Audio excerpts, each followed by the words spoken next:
Training camp is in full swing. Kyle Shanahan says they're going to give the ball less to Christian McCaffrey. What does that mean for Brock Purdy going forward?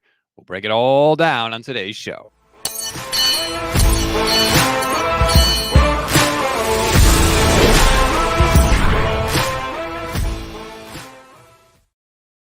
What is good, everybody? Welcome to the Gold Diggers podcast on the Gold Standard and the Fans First Sports Networks. I'm Rob Stats Guerrera. She is Michelle Majuk. Michelle, happy Friday.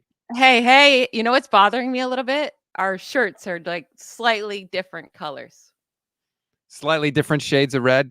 Yeah, I don't We're both love wearing the homage shirts.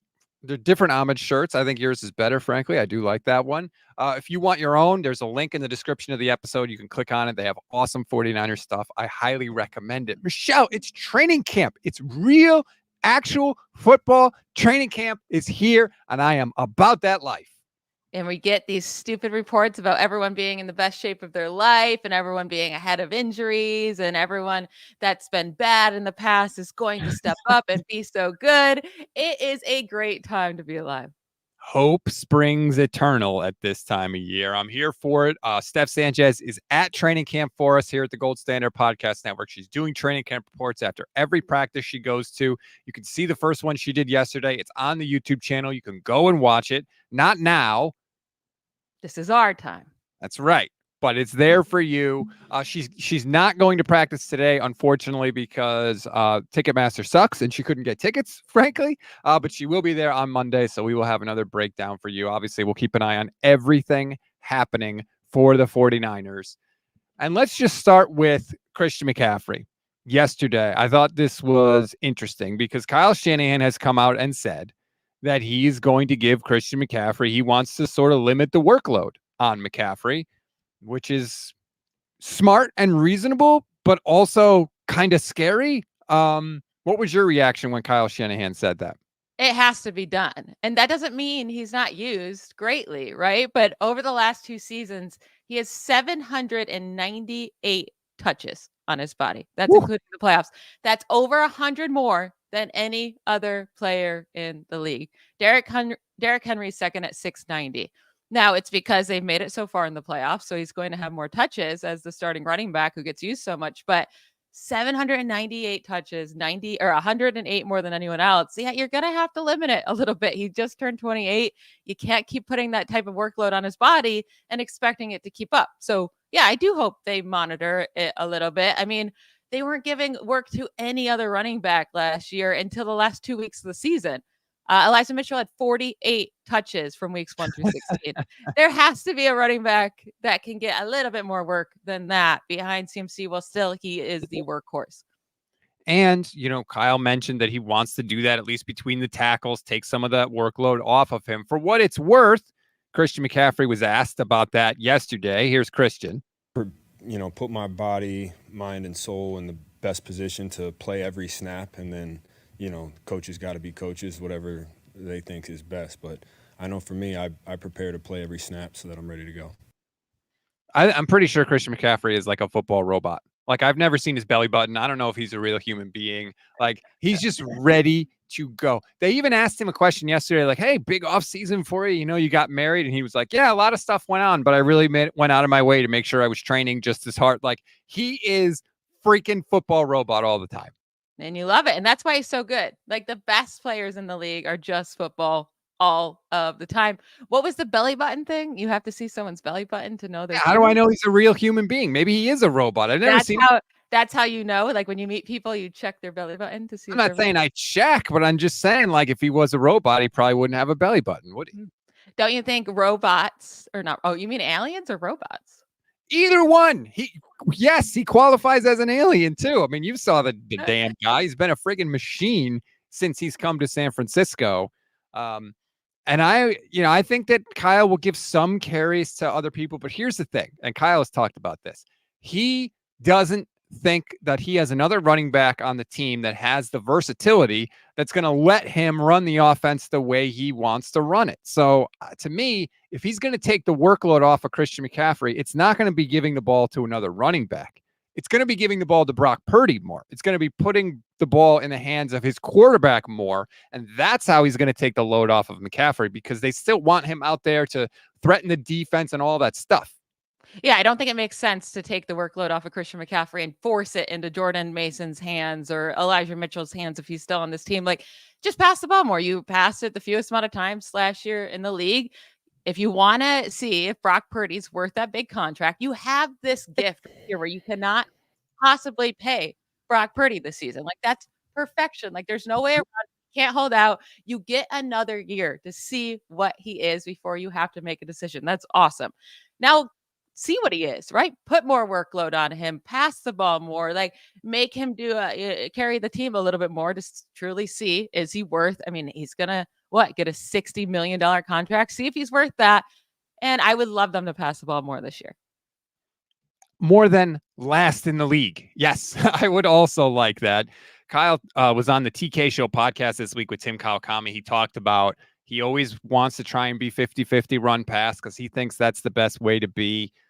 I wouldn't mind if he skewed a little more pass. I know the run game is really good, but I do agree with you. A huge part of this year is, let's call it a fact-finding mission about Brock Purdy. Is this guy someone that we feel confident paying $60 million a year to? I think they pretty much know already, but I think if the league goes, if the season, goes a certain way this year, maybe that changes. So I agree with you. It is a huge fact-finding mission for Brock, and everything that we have heard and everything that Brock is saying, I feel like points to the fact that he's going to kill it. Oh, we know he's going to kill it. He's in too good of a system not to kill it. And I don't normally use the system, but he's going to at least be very good. But because he's such a good player on top of that, and he's going into his second year as a full-time starter, which I feel like nobody gives him any credit for, that last year was his first time starting. We're just completely ignoring that he can't get any better somehow, even though that was his first year starting as a full-time starter. And now he's going into his second year. Like, I think he's going to make even a bigger jump than what we saw from last year. I think he's going to be top 5 in the league, and I think he's going to earn this contract. I almost think it would maybe be better for the 49ers if they're able to pay him now, because I do think he's going to ball out, prove he's worth that contract. And instead of getting to pay him $50 million this offseason, it's going to go up to $60 million next offseason. Bill Barnwell of ESPN wrote a huge article about Brock Purdy. It's actually free on the ESPN webpage. I linked to it in the 49ers in 5 from this morning that you can go and watch. Again, not now. This is our time. And he has a ton of good stuff in there about Brock Purdy. Stuff, for example, that I didn't even know, which is crazy because all I do is live, breathe, and sleep Brock Purdy and talking about Brock Purdy and defending Brock Purdy. Tons of stuff in there. His EPA, or his QBR, with the big 4 on the field, McCaffrey, Ayuk, Debo, and Kittle, is 71.9. With at least one of those guys missing, Brock's QBR is 72.9. So he's actually better when one of those guys that everybody loves to say are the reasons for his success, he's better when one of those guys is off the field. That blew me away. I thought you were going the opposite way there. I really didn't know that stat. I thought you were going to say it in a bad way for Purdy. That's killer right there, right? And he still has all the other weapons. So people will say, oh, he just doesn't have one great weapon out there. But I feel like people hold on to that 3-game stretch too much. And it wasn't all just Purdy. It wasn't just him. The team overall was bad. Fred Warner was incredibly bad during that time. Tarvarius Ward was really struggling during that time. Like, it was everybody together. And I think it was also just the way that they had to travel during that time. And just they're on a 5-game win streak. I think they just kind of got ahead of themselves. It's just one of those situations. I feel like everyone's like, see, Debo and Trent were out during that time. He's not it. It's not him. And it's just like, that's not the case. I think people need to look into the whole story. Because they're trying to confirm their priors, right? They've already decided that Brock Purdy is not very good. And so when anything happens on the field that confirms that, they jump to it, right? And so that's, I think, what happens. That's why people go on that. There was a ton of stuff in this article, even like little stuff that's like not huge, but just surprised me. Brock Purdy has only thrown 149 passes when trailing in his entire career. Just 149 passes. That's how good he and this offense have been. Only 150 passes. That's such a small sample. You can almost get no information from that. Yeah, literally they're always ahead, which is great. And that's what we were worried about, right? For the beginning of his career. We didn't ever really get to see him in those tough situations, but I feel like we have got to see him now. Like that Packers game, those Lions games, those were huge to see what he could do in those situations. And I think he came through, showed he was clutch enough in those situations and totally put those nerves aside. It's not his fault that the team is so good, that he's so good, that they're always up, but he's not in those situations a lot. But when he's had to show us those situations, he's done it. Even in the Cleveland game, even when he didn't have a great game the whole game, at the end of the game, he put the team in field goal range to make a very makeable kick. And the kicker missed it. If he makes that, it's like Brock Purdy clutch again at the end of the game. Like quarterbacks aren't going to be amazing every game, all game long. But the biggest part is at the end of the game, when we need you to make a drive, can you do it? And I think Brock Purdy has shown that many times while also not having that many opportunities. But the opportunities he has had, he's done it. And I feel very good about that part of his game as well. Levin pointed this out about the Super Bowl, and it's such a really good way to look at it. Brock Purdy never left the field in the fourth quarter or overtime at the Super Bowl without giving his team the lead. And he lost the game, which is incredible. But I think about that in terms of Brock being clutch and I know it wasn't the ideal, right? You want touchdowns over field goals, but that's all you can really ask of your quarterback, one of the youngest quarterbacks to ever start a Super Bowl.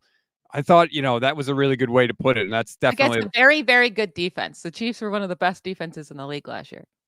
Brock Purdy has only had the big four together at the same time for about half of his dropbacks. That's another stat from this article. So like we talk about, he's got Debo and Kittle and all these guys. Well, half the time he doesn't have all of them.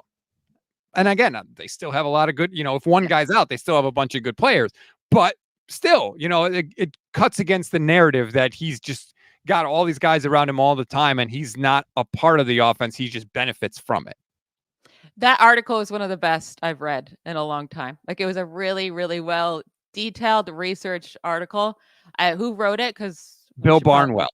Okay. Yeah. That was I very much enjoyed that article and I learned a lot and it was great. And he pointed out the differences of what Purdy can do over Jimmy Garoppolo. Because now that Jimmy Garoppolo, had some solid stats when you look into it with the 49ers, because he played on a good team and a good system, you're going to have good stats. And then he goes to the Raiders and he sucks. So I feel like that's what people are saying about Purdy, but he kind of shows the differences in where they do differ in the ways that Purdy does make a difference in those tougher situations where, Jimmy Garoppolo was really good at running the system, but when the system failed, he sucked, right? When the system fails for Purdy, he's able to overcome it way more than Jimmy Garoppolo ever was able to. Completely agree. I mean, and it's clear, like, I know there's that picture going around like, Brock Purdy and Jimmy Garoppolo are no, they're not. Like, first of all, Brock has like 10 more touchdowns and 8 fewer interceptions, or maybe it's 8 more touchdowns and 10 fewer interceptions. It's ridiculous. But yeah, the article is really, really good. It takes a deep dive into everything. Like, can Brock Purdy throw deep and outside the numbers? Yes. Does he get more yards after catch than other quarterbacks? No. Like, it really goes into absolutely everything. And speaking of Brock Purdy, he said something yesterday that made me go to a very dark place. Michelle, he talked about the play in the Super Bowl that he still thinks about, that he wants back. And it's not surprising because I think a lot of us recognize the importance of the play. Trent Williams, right before the play, literally says like, hey, if we get this, we can bleed it out. And it's the third down late in regulation before the 49ers get their last field goal. It's 3rd and 5 at the Chiefs' 35-yard line. They just have the 2-minute warning. The Chiefs only have 2 timeouts. And it's the play where the Chiefs send a free runner and the ball gets tipped and it goes incomplete. And Brock he was asked specifically what you would do differently on that play if you could do it again. I thought his answer was pretty interesting. What should you have done in that play? Ayuk in the slot. I think if I was quick enough with my feet and got the ball out, that play we're thinking read it inside out, and I'm thinking JJ 3rd down, like JJ's had a great game. And then Ayuk actually popped with a guy blitzing free. So it's in those moments right before it happens, how can I see it clearly, still stick to my fundamentals of reading that play inside out, not just getting to the outside read. And so it's those plays and those moments, that's situational football. That's where I can grow. And so that's what I mean by, like, there's certain plays like that where I'm like, dang. Dang. Yeah. Dang. We didn't win the Super Bowl. So, of course, what I did then, I was like, you know what? I think I need to go back and I need to watch this thing again. And I want to go back and watch it now that you're talking about it. Well, okay, Michelle, let's do it. Here's the play. 3rd and 5. Ayuk is in the slot. If you're watching on the stream, you can see this. Look, Michelle, I just paused it. Look. Mhm. Well, I mean, Brandon Ayuk is wide open. And That the thing that I thought was interesting from Brock is he says he's taught to read this play inside out. So Ayuk is the first read. So I know we spent a lot of time talking about, why didn't they target Ayuk more and all this? And it was 3rd and 4, Super Bowl on the line, season on the line. They dialed it up for Brandon Ayuk, and he is wide ass open.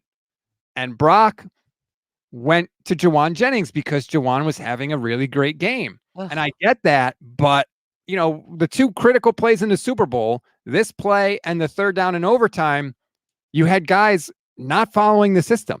Spencer Burford blocked the wrong guy, and Brock did not read this play by his own admission the way he's supposed to read it. Look at how wide open Brandon Ayuk is.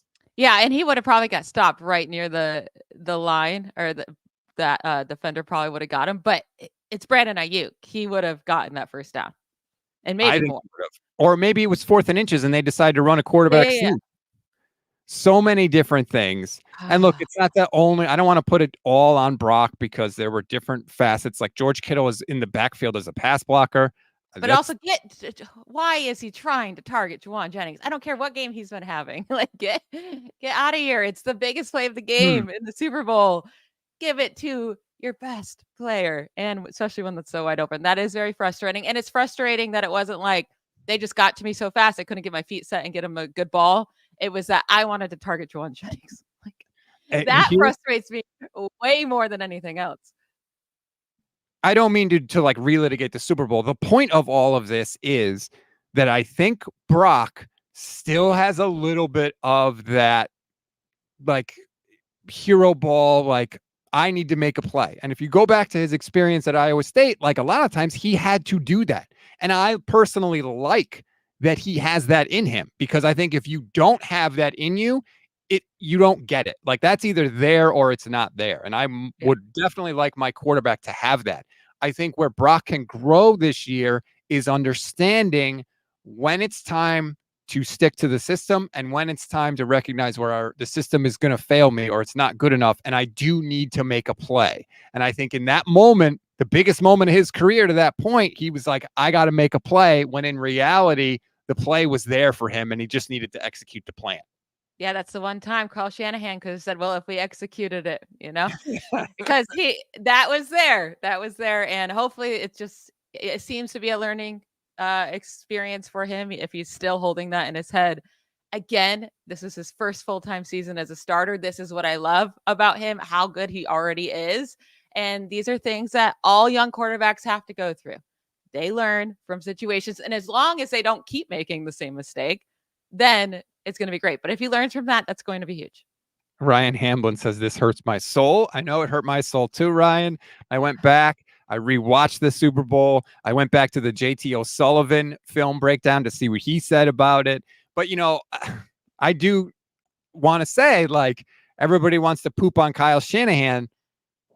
Kyle can't do any more than that, right? The play was there to be made. The guy that was supposed to get the ball is wide ass open.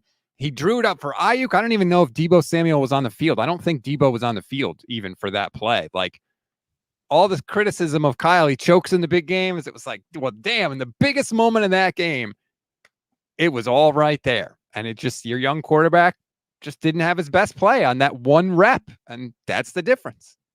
Yeah. It is interesting. Was that after the 2-minute was coming back or right before the 2-minute warning? So the 2-minute warning had happened. I'm surprised they didn't run there then. That's what I said. Yeah. Run the ball. Try to get a few yards, and then if you get close enough, you run it. You try to get it. What was the score at that point? I'm so bad at remembering things. It was tied. The Niners were tied. Oh, so I guess you can't try to No, get the first down there, then you got to you get the. can't. I said they should run it for a couple of reasons. One, it's not that you might get the first down anyway. Two, the Chiefs might use a timeout, which great. That's good for you because you don't want them to have a lot of time in the back end. Three, you might not get the first down, but you might be close enough to want to go for it. You can still kick the field goal, right? Even if you run it, if you want to kick the field goal, you can do it. I thought running the ball there gave you the most options on the next play, but Kyle was never going to go for it there, so he wanted to throw the ball. And he came up with the right play. I mean, the Right. play was there. It's just we got to get in people's heads. Don't try to make Jawan Jennings a thing. See, it all goes back to Jawan. Rick Diaz says, hey, good morning, Rob. Good morning, everybody. Oh, boy, I'm so happy to be a diehard 49er fan here in Chicago. Hello, America. Hello, Rick. I'm happy to be a diehard 49er fan. I have to say, Michelle, I'm ready. Like, as painful as the Super Bowl was and rewatching it, like, it's training camp. It's here. I'm ready to be hurt again. Like, I'm all in already. It's going to be a long season, but it's going to be a long, fun season, hopefully. That's right. And, there's no reason why they can't do it again. I know that, like, the Trent situation is not ideal. The Ayuk situation is not ideal. I think they're going to get both worked out. I think they're going to have to pay. They're going to have to do a little more with Trent Williams than just guarantee the rest of his contract. Like, I think he wants a boost, especially because the dude from Minnesota, was it Darisaw, the left tackle, just got the bag. And Trent Williams is like, I'm better than that frigging guy. So, like, they're going to have to do something with Trent's contract. But I think both of those are going to get worked out. And when they do, have the money. They have $52 million in cap space. So, like, I get that you can carry that over to next year, and they'll have to do that a little bit because they're under the hole a lot for next year. But that's prior to the cap going up. But, like, what are they doing with this? Let's go. You have it. Just get it. I want them to get Ayuk and then give Trent Williams a little increase, whatever. But, like, you can. I know you keep saying the cap space will even go down for Brandon Ayuk this year. They don't need that to happen. Load him up this year because you're going to be paying Purdy after this. Like, you are able to pay Ayuk this year. I think that, like, they easily should have gotten this done by now. I think it's ridiculous that they haven't. I wish that Ricky Pearsall wasn't hurt so that he could take advantage of the fact that Ayuk wasn't there and get some reps. But also it's a hamstring. Hamstrings are like the most annoying injuries to have because you never know when you're ready to come back. And, like, you have to be so patient with it. You really do, because it can tweak like that after 1 second. And if he misses a lot of this time, who was it? Was it Kurt Warner talking about it? Remember that guy with the big binder? And he showed his offensive coordinators playbook and everything they had to learn. I think that was Orlovsky, and it was the Kyle Shanahan playbook. Yes. But he said this is what the issue is if you're a rookie and you're not out there training. Because, like, if you miss this, you missed it. Like, they don't go back and teach you. Right. Like, you don't get to run through it. And so I'm worried because hamstring injuries are, like, the most annoying injury to get in this time of the year. And I think you have to be patient with it. And I think he's going to miss a good chunk of time. And we'll see if even during the regular season, he can get it back. If you're watching on the stream, I just put up the video of Ricky Pearsall. This is from Steph Sanchez. This was Pearsall running at practice yesterday. So he looks to be moving pretty well. I don't know. That looked like a pretty awkward run to me. That looks like something's in paint. Well, I'm sure he's not 100% yet, but, like, the fact that he's even able to do that, I feel like is a good sign. The 49ers have said that they think he'll miss the first block of practices. That's what they called it. That's 4 practices. So we'll see on Monday if he's there. It's just about it repeating, like tweaking it, Right. And you do have to be careful with him. But I agree. Like, you fall behind. They don't go back for you. And it's really, really hard, especially as a rookie. Hell, Javon Hargrave yesterday said the defense is hard to learn. And he didn't really get it until the end of last year. And he's still, like, he thinks he has it now, but, like, it takes a really, really long time. And isn't it a new defense now? So how does he have it now? Yeah, well, it's sort of new. From the defensive line perspective, I don't think much is changing for him, but he basically said it takes a long time to learn, but once you get it, you get it. And he thinks he's got it now. He said, unfortunately for him, when he quote unquote got it, he got hurt at the end of the year. So it was like, just when he thought he was, learning what he needed to learn, he got hurt. And so he wasn't able to play at the level he wanted to play at. And this will be Hargrave's last year with the team. So Probably. $20 million cap savings they can have next year if they cut him post June 1st. He's gone. Ryan Hamblin also says, yeah, I agree with Michelle. We need to reset our expectations on Ricky's first year. I completely agree. We'll see. Right now, the training camp hero is Trent Taylor, Michelle. Trent Taylor had a diving catch yesterday. Woohoo! Every year that Trent Taylor is with the 49ers, you get a story about how he looks good in training camp, to the point where I literally call my training camp hero every year the Trent Taylor Memorial Award winner, because it never stopped when he was there. Every year, there's those players that they can make plays in their shorts, put them in a game with those pads in real life, and they can't do it no more. Just giving a quick scan to Twitter, and everyone's favorite NFL insider, Pretty Ricky, just tweeted this out. Not to be cheesy or flippant, but it's going to be a great Friday. I think a Jordan Love extension is going to break today. I think that's what that means. I think that's what he's referring to. And look, 49er fans should be very, very eager to see what Jordan Love signs for, because that is going to directly affect what it's going to cost them to keep Brock Purdy. Do you think Jordan Love's getting $60 million a year? No, I don't think he's getting $60 million, but he'll get the 55.5. He's going to be the highest paid. But they're not going to jump it up by $5 million. There's no reason to do that. And also, this is why 49ers should be really happy right now, because Jordan Love could be the Jordan Love from the second half of the season, but they have to pay him right now because they can pay him and he wants the extension, because why would he risk not? He's going to get it right now. So they don't get to see another year of him. They got 1 year and that's it. And they have to put all their chips in and say, we trust this guy to be what he looked like for one half of a season. Right. And with Purdy, now they're going to get 2 full seasons, 2.5. And that's just such an advantage for them to truly see, does this guy have it? I think the Packers are playing a risky game that they have to play, unfortunately. But man, I would be real scared if I'm the Packers paying him $56 million a year without really getting to see him. Just going to throw this up real quick. Someone I know researched this information. Who could that have been? Oh, yeah, that's right. It was you. Highest percent of uncatchable, inaccurate passes without pressure. Jordan Love, 5th on the list, 18.1. Brock Purdy, 13.1, 6th best in the league. So just, I'm going to keep these slides handy as Jordan Love is about to get his contract. I'm sure Brock's agent would probably want these slides too. Well, listen, Brock's agent needs to go to that article, that ESPN article, because man, to Bill Barnwell. I mean, the 2 things he should bring are my debate for Brock Purdy and that article, and just say, here you go. Wait, what was that slide? I love looking at my old stuff. That was, as it's not appearing, the highest percentage of passing yards coming after the catch. Jordan Love had 47.9% of his passing yards come after the catch. Brock Purdy had 49.5, passing yards. That was just to show that both were below average of yards, because everyone's like, Brock Purdy gets all the yards after the catch. It's like, no, he doesn't. Yeah. He's middle of the pack. So I'll be interested to see what Jordan Love gets. Jordan and Dak are basically the 2 contracts that are going to directly impact Brock Purdy. Dak's going to get more than Jordan Love. He should get more than Jordan Love. 2. I mean, 2 is going to get paid here. Yeah, I know statistically, Tua and Brock, some people like to draw comparisons there. I think Colin Cowherd just called Tua like a left-handed Brock Purdy. They're very different.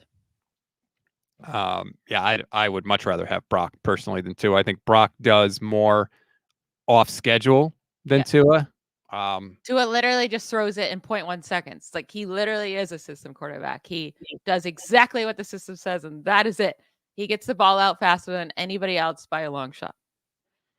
And I don't have any confidence in him in cold weather. I have much more confidence in Brock health-wise. I know Brock did have clutch plays. Like, do you think of Tua as a clutch quarterback at all?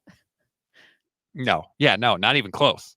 Which is weird, because didn't he throw for a touchdown in the national championship and win it for Alabama? Coming in for your boy Jalen Hurts?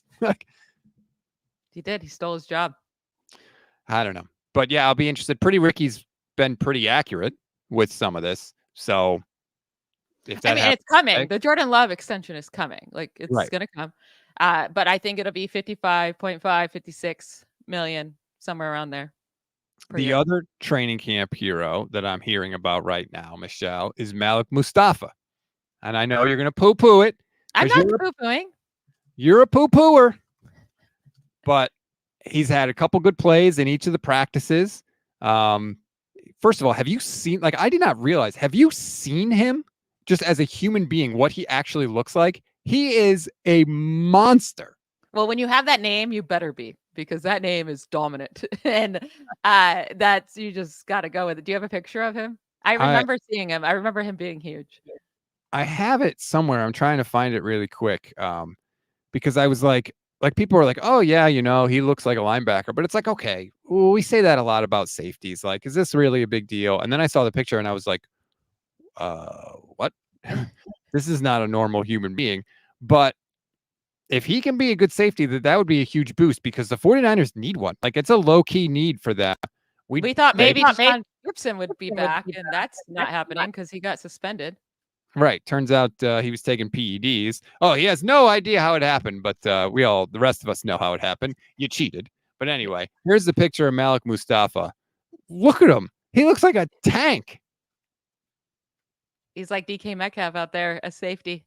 Yeah, 1,000%. And again, I'm with you. Like, we have to take all this training camp stuff with a grain of salt. They're only practicing against themselves. It's the second day. Without pads. Pads. Right. Like, but they didn't draft him to be a bad player. So they drafted him thinking he could be a good player. So it is nice to hear those things. I'll be interested to see what it's like once they actually put the pads on, of course. But safety is a low-key need for the Niners. So that was good news. Yeah, they definitely need someone to step it up. Is Justin Simmons been signed yet? Because no, what's going on? I don't understand use him. I don't understand at all. The two games that Simmons missed last year were the Broncos' worst games of all time. Maybe it was just a coincidence, but that was also the game that they allowed 1 gazillion points to Miami. Justin Simmons wasn't playing in that game. That was the 70-point game. Yeah. 70 points. Insanity. Can we talk about Purdy real quick, though, in his contract? Because I feel like people are getting so nervous about what they're going to have to pay him without considering how much the cap space keeps going up. So can I run through that really quick, or what did you want to say? That's fine. I was going to make another Malik Mustafa comment, but please go to Brock, because I got something else on him I want to mention too. So go ahead. So Jimmy Garoppolo back in the 2018 offseason gets a 5-year, $137 million contract, 27.5 average per year. That doesn't seem like a lot now, but back at that time, that was a pretty great contract, right? The cap space in 2018 was $177 million. So Jimmy G accounted for approximately 15.5% of the cap on average per year, or at least for that year. And then, probably it went down as it went on because the cap space kept getting bigger. But in 2018, it was 15.5% of the cap. Purdy, let's say he gets 5 years, $285 million, $57 million per year. Maybe that's on the low end, but let's just say that's where he's at. The projected cap space for me, because it's been going up 12 to 13% each year. It went up 13% last year. I made it go up 13% again this year. It would be at $288.6 million for 2025. That means if he was making $57 million per year, he would account for 19.7% of the team cap. So yeah, it is 4% higher than what Jimmy G accounted for, but he's 4% better than him. Like, I'm okay with that minimal difference. I feel like people are like, oh my God, that's going to be such a wild difference. It's really not. It's minimal. You have to start hitting on draft picks better. Yes. Like, you can't be paying everyone all the time when you're paying a quarterback that much money. But like, I'm not worried about him making that amount of money. It's not that different from what they're paying Jimmy Garoppolo. And that didn't hurt them from giving all the other guys money as well. Honestly, it's not so much how much money you pay the quarterback. It's how well you draft once you pay the quarterback, because all those guys are cheap. So if you hit on a bunch of picks, which, by the way, is how the 49ers got good in the first place, right? But lately they haven't been hitting on them. So they need to get back. That they certainly have to, and every team has to restock the cupboard that way. That's just how the structure of the league works. But it's not like, let's not freak out about the quarterback contract, because I agree with you. Even though the numbers are bigger, when you compare it like you did to the percentage of the salary cap, it's kind of the same, slight increase, but nothing that's going to break the back of the team. In the Bill Barnwell article, he projects 5 years, 200, or no, what does he say? He says Trevor Lawrence got 5 year, 275. Yeah. Purdy's been more productive than Lawrence, he said, even if he doesn't have the same pedigree. I would do it for the Trevor Lawrence deal right now. Yeah, I put him at 5-year, 285 next year, 57 million, and that might be a little low. We'll see what Love gets. Like we need the contracts to end this offseason at 55.5, 56, right? If Right. Dak got paid, Tua got paid, Love gets paid, and they all just go up by like 0.5 and it ends at like 56.5, then as soon as the year's over, they need to give Purdy just a little bit above that. If it's assuming he's great, right? Assuming he's earned it. But if he's earned it next year, you come out immediately, give him that extension. Don't wait for anybody else to up the game for those contracts. And you just go a little bit above that. And if you can give him at 57 million per year next year, if he has a season that deserves that, like he did last year, then just like don't be waiting till August, because then you will be paying in the 60s. Yeah. And that's like a problem with the 49ers because they love to wait. Even though John Lynch claims he doesn't love to wait, the reality shows that they definitely do wait. And for the record, when I said I would do the contract right now, that assumes that Brock plays. I shouldn't have said that. I misspoke. I apologize. I would like to wait until the end of the year. But if at the end of the year, Brock had as good a year as he did last year, I would love for that to be the contract or slightly more than that. Just want to make sure I clear that up. Wedge Gentili says, Robin Michelle, can Brock defer his salary like how some highly paid Major League Baseball players do? The answer to that is yes, some of it. A player contract can provide for deferral beyond the payment dates of no more than 50% of the player's salary up to and including a total of the first $2 million. So some, yes, but you can't do like Shohei Ohtani and basically defer like his entire $600 million contract. Well, that's also the thing with Brock Purdy, though. Like, if you're giving him a 5-year, 285, you know the cap space is going to keep going up. Like, so it's going to keep being proportional, right? Like, you can make it a little bit lower in 2025 and then a little bit and keep increasing it where it's going to be pretty much the same percent all the way along of what he's taking up because the cap space keeps increasing. Now, if something happens and all of a sudden the cap space goes down, that would be incredibly bad, but that would be half the league incredibly bad for, right? Like, they're all paying at this point. If you have to pay Trevor Lawrence $55 million per year, like something's going on with the quarterback position. He does not deserve that in the slightest. So everyone's going to keep getting this pay and they're all going to be in that situation. So it's all going to be the same. And it's incredibly rare that the cap goes down. Now, we do have an incredibly rare situation because as it stands currently, each team is going to have to come up with $400+ million to pay for the DirecTV lawsuit. And so do the owners try and lower the salary cap in a way to help the players kind of pay for some of that money? That could happen. My point is, it takes an unprecedented situation to make the cap go down. COVID was one of those things. This DirecTV thing could be another. It's possible, but it's very rare. Strawberry React says they didn't wait on the Jimmy G extension. He got it early in the offseason. Hope they follow that model. That's true. He got his in February before the new league year even started. But I will be, I was saying this when it came to Ayuk and Trent Williams. Like, if they get let's say they get Trent Williams' deal done tomorrow. Is Ayuk going to be sitting there like, this is another freaking guy they paid before me, right? They paid Jawan. They paid Christian McCaffrey. Now they're paying Trent Williams. When is it going to be BA's turn to get the bag? I do think Trent Williams will be so much easier to do, though. What do you have to up it? A couple million per year, give him some guarantees in there. Like, I feel like that's way easier to figure out. Well, it's not, I shouldn't say way easier because Brandon Ayuk's situation right now seems very easy. There are so many wide receivers that got paid. It's like laid out for you. Just give him the Amon-Ra St. Brown money. And if he wants an extra million in there per year, I just don't think it's that hard. But the Trent Williams one, it's really just, he's asking for a little bump. It's like just getting a small little raise at work. I think that's very different than completely getting a whole new contract. Ideally, like, we know the markets for all these guys. None of it shouldn't be hard to find the market. But for whatever reason, it seems like the 49ers either don't want to pay attention to that or whatever. And I'm sure they're not concerned with Trent Williams missing a couple of practices early on, but eventually you want to get him in. You don't want to have a situation where another contract holdout affects performance on the field. It's happened with Debo. It happened with Bosa. We don't want it to happen with Ayuk or with Trent Williams because we know the rest of that offensive line is gulp. Listen, I mean, they need Trent Williams, right? They're going to figure out any way to get him. They're going to, I feel like this situation will be handled quickly. It freaking better be. That's all I'll say. Speaking of offensive line, I just saw this from Chris Forrester talking about Dominic Pooney, everybody's favorite draft pick. Let's take a listen. He's a strong, big body. He just has a lot of that. He's no bigger than most of them, but he's a very, he'll set the pocket real well. He plays with great anchor. He's extremely intelligent.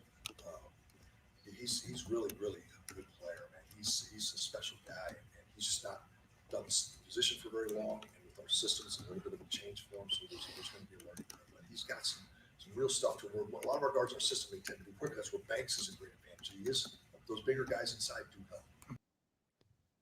I like hearing that because I have high hopes for Dominic Pooney. I don't want to see Spencer Burford out there. I don't want to see John Feliciano out there. Spencer Burford has taken all of the reps at right guard so far.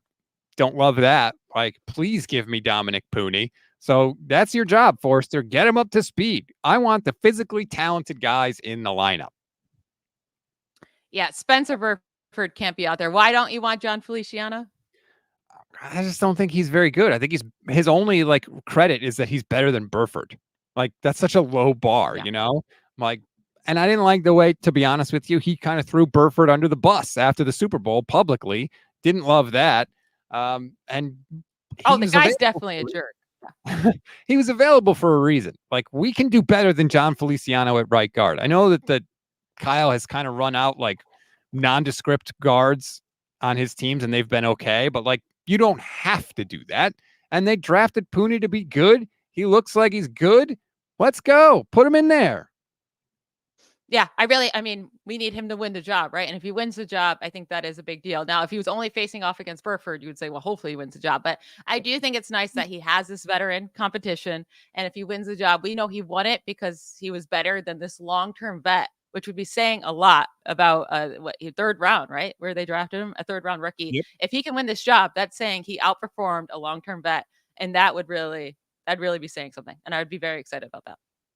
I would absolutely be excited about that. I'm excited about Chris Forrester press conferences again, man. I love Chris Forrester. Every time he talks, I learn something about the team and about the offensive line, which I told him when I interviewed him at the Super Bowl, which he was very excited to hear.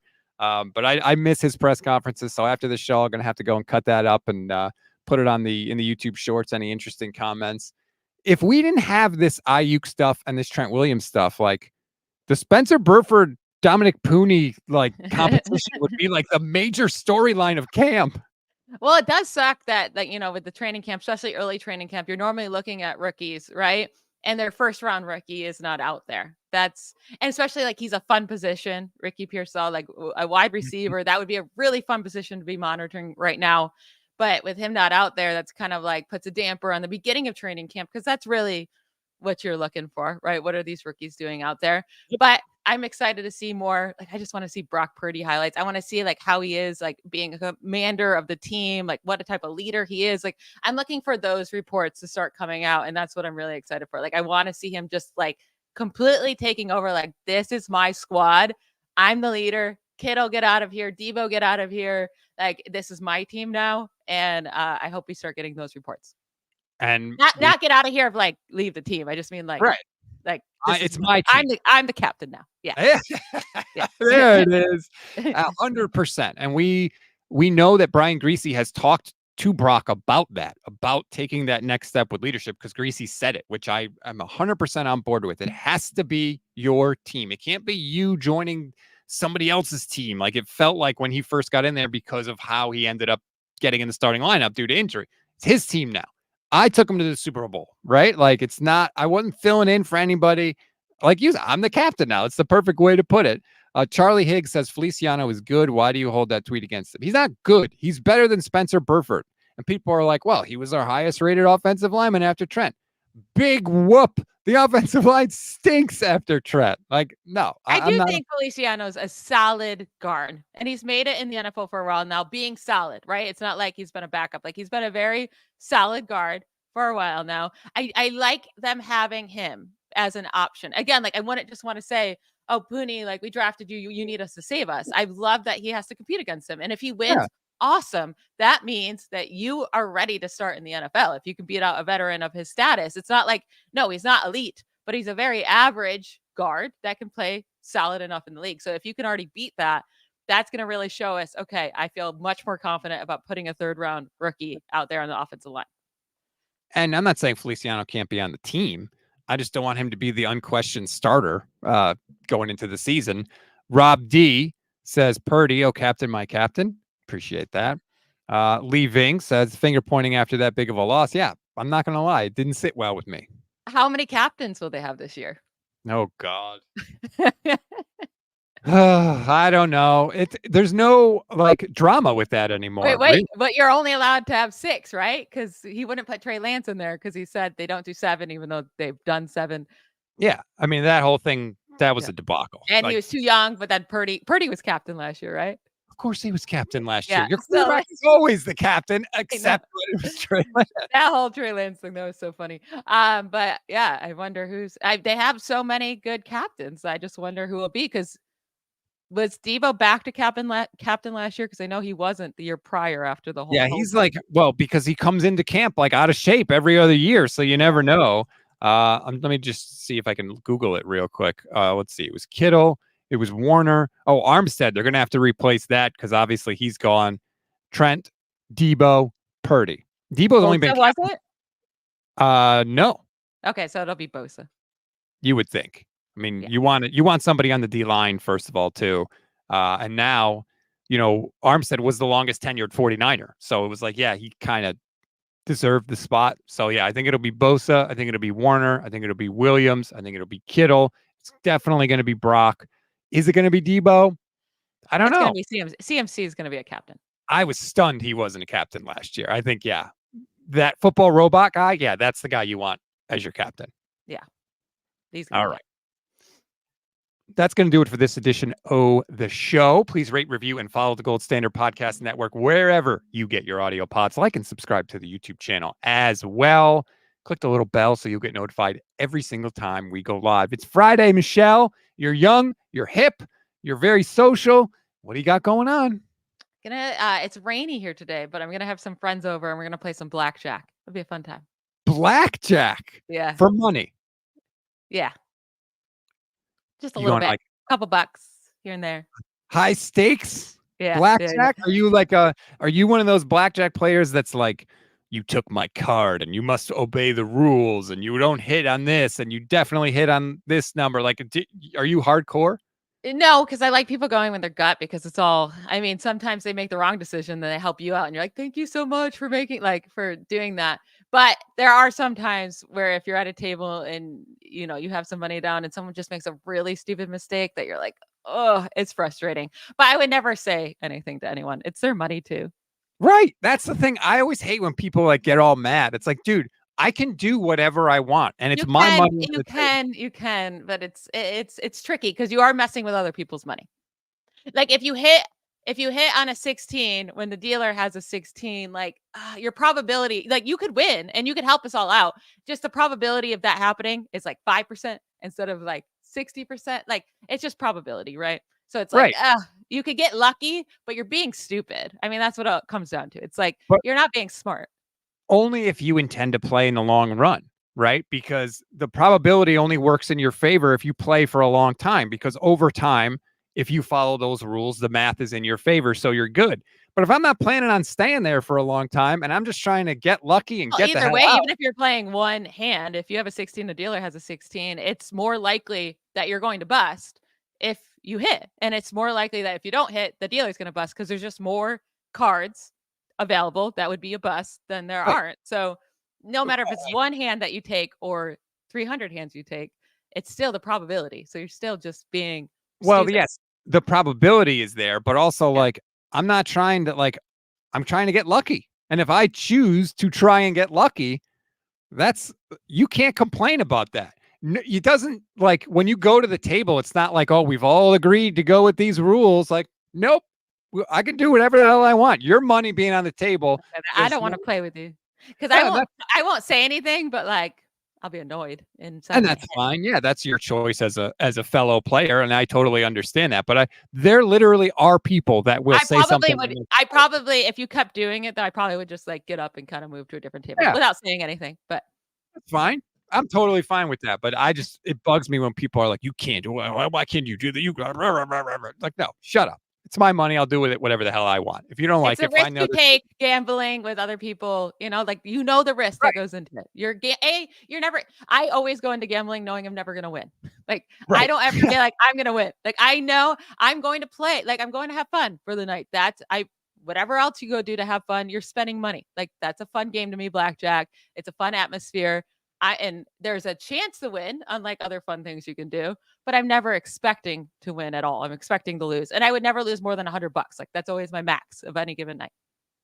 Do you do like Texas Hold'em also, or is blackjack the only card game? I actually just learned Texas Hold'em like a few days ago, where I was at a friend's house and they taught us Texas Hold'em. Yeah. It's I was fun. a very good bluffer. But we were playing with fake money. So it was because we were just learning. So it was fun.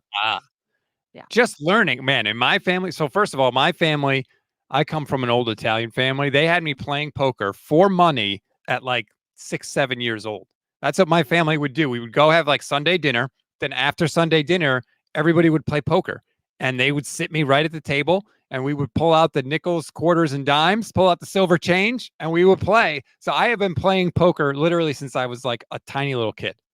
I'm going to need you to teach me some rules and ways. It's pretty confusing.